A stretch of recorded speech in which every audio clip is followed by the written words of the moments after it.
Welcome back. Welcome back to A Man in the Sea of Lies. Donald Trump returned to America from the China trip, and he made some comments on Air Force One in response to questions from reporters who were on board. So we painted ourselves into a corner. Everybody thinks that Donald Trump is just an idiot and not paying any attention, but he's paying attention, and so is Ronald Reagan Presidential Fund. Apparently, they're looking into the Doug Ford's commercials that were aired last year. You know, the whole anti-Americanism and the hatred for Donald Trump. So they did get some political capital out of this. Doug Ford and Mark Carney. It won Doug Carney the federal election. So,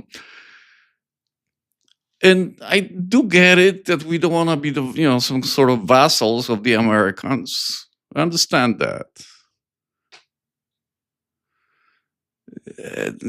Some stuff I don't understand is our just outright hatred for the United States of America. I never could understand that ever since I got here in 1982. I couldn't understand what the hell's going on. Why do we hate the states so much? I don't know, our inferiority complex or something like that. So we did build wealth with trade with the United States of America. I remember when Brian Mulroney signed the free trade agreement back in the day, during Ronald Reagan times, and we got really wealthy on that stuff. We used to build almost 3 million cars in Canada. Most of that stuff went to the US because we also built not only so-called domestic manufacturers, but also Japanese cars, of course. Our car market is roughly just under 2 million cars per year, but we used to build almost 3 million. So we were raking in cash on the manufacturing sector, right, left, and center. And that was because we had something to offer. We had good, decent energy prices back then. We had a great transportation system. We had skilled workforce, highly educated workforce, and we had, our systems all functioned, like the police and courts and stuff like that. So, in that kind of environment, of course, investors, they love this kind of stuff, what we offered before. But now all that pragmatism is gone, and we continue to just hate the Americans all the time. And the rhetoric is not only from the politicians, but from the media and the public as well. So no pragmatism here. It's all emotions. Maybe there's some stuff I don't understand there. I'm an import myself from Europe, so maybe I don't understand how Canadians feel sometimes. Maybe it goes back to our loyalty to the crown and our British roots and the War of 1812 and who knows what else, right? I can understand that. But at some point, the rhetoric, and the hate has to stop, and we have to be pragmatic about our trade relationships. We are so closely connected to the United States of America as far as our economies are concerned. There used to be a time where Canadian US dollar were actually on par about 20 years ago. And it was cheap for us to buy stuff in the United States and travel to the United States. This stuff is all gone. Now, investors are pulling out. They're pulling out because the environment is just not there. And we continue with this stupidity, this stupid rhetoric, anti-American rhetoric. I understand it buys political capital, like I said before, for our politicians. And I understand that Canadians feel a certain way about the Americans. Well, I don't really understand it, but I can see where it's coming from. We always kind of crave the attention from the United States, and they never really gave a crap about us. But it turns out now that Donald Trump is noticing our own insanity. So we keep talking about stuff like Canadian values all the time, right? That we kind of superior and special and different than the Americans.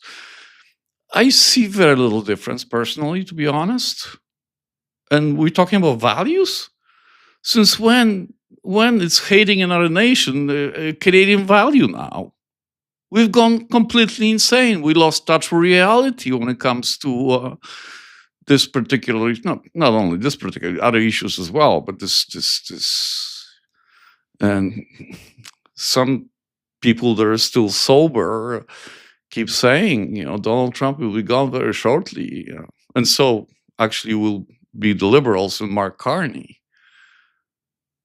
Because things are going to go really sour for us real fast.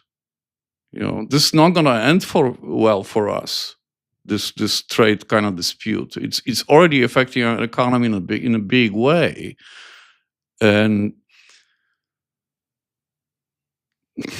the Americans really don't care. So how are we going to punish them? So Ford pulled American bourbon from the shelves of LCBO. We're not going to go to Vegas now every 2 or 3 years for a weekend. And what, we're going to just sell our properties in Florida all of a sudden, all of us?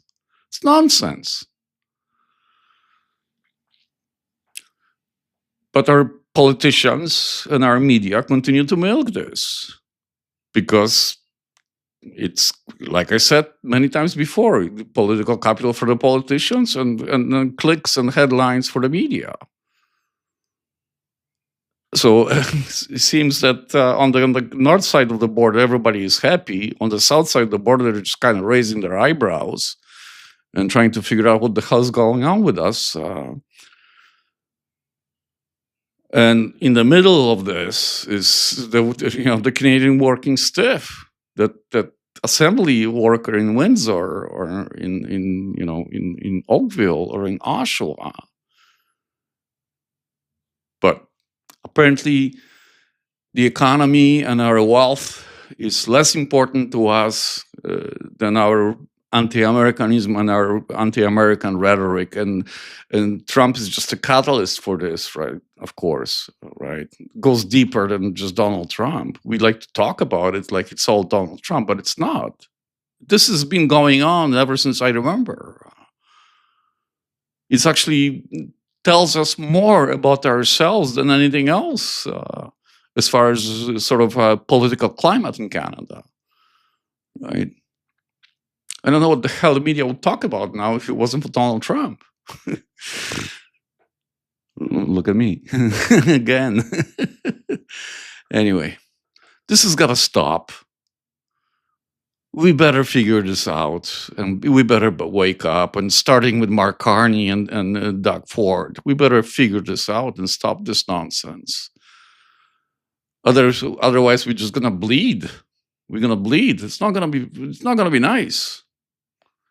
So that's my take on it. Thanks for watching. Thanks for listening, and so long.